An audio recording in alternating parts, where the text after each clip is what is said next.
দেখো আজকে তো বৃহস্পতিবার, ওই পান কলা এইগুলো তো কিনতে লাগে, ওর জন্য পরে তোমার দাদাভাই নিয়ে আসলো কিনে, ওর জন্য একটু লেট হলো করে দিতে। চলো এখন বিছনাটা, আমাদের মেয়েদের এক ডিউটি, রাত্রির হলে বিছনা করো, সকাল হলে বিছনা তোলো।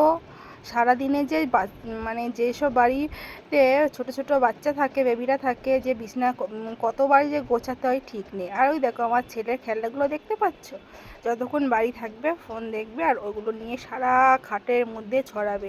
সারাদিনে নাই নাই করে আমার যে কতবার 5 থেকে 6 বারের বেশি হয়ে যায় খাট মানে বিছনা চাদরটা ঠিক করতে হয়।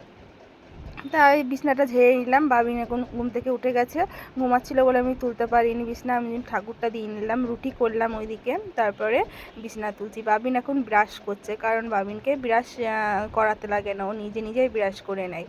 আর জন্য বলছি ব্রাশটা করুক, আমি এইদিকে ওর বিছনা তোলা হয়ে গেছে, আর আমি স্কুলে যাবে, ব্যাগটাও গুছিয়ে নিচ্ছি। কারণ রুটিন দেখে দেখে দিতে হয়, বই খাতা প্রত্যেক দিনে অনেকগুলো করেই থাকে, যে লেখার পড়ার খাতা সব কিছুর রুটিনটা দেখে নিলাম, রুটিন দেখে তোমার সব কিছু দিচ্ছি। আর এইদিকে দেখো আমার ছেলের কাণ্ড, মানে সপ্তাহের মধ্যে 2 দিন রাবার হারিয়ে আসবে। মানে সপ্তাহে আমার 2টো করে রাবার দিতেই হবে ওকে, তাই ওকে বলছি, ও বলছে কালকে আমার রাবার হারিয়ে গেছে।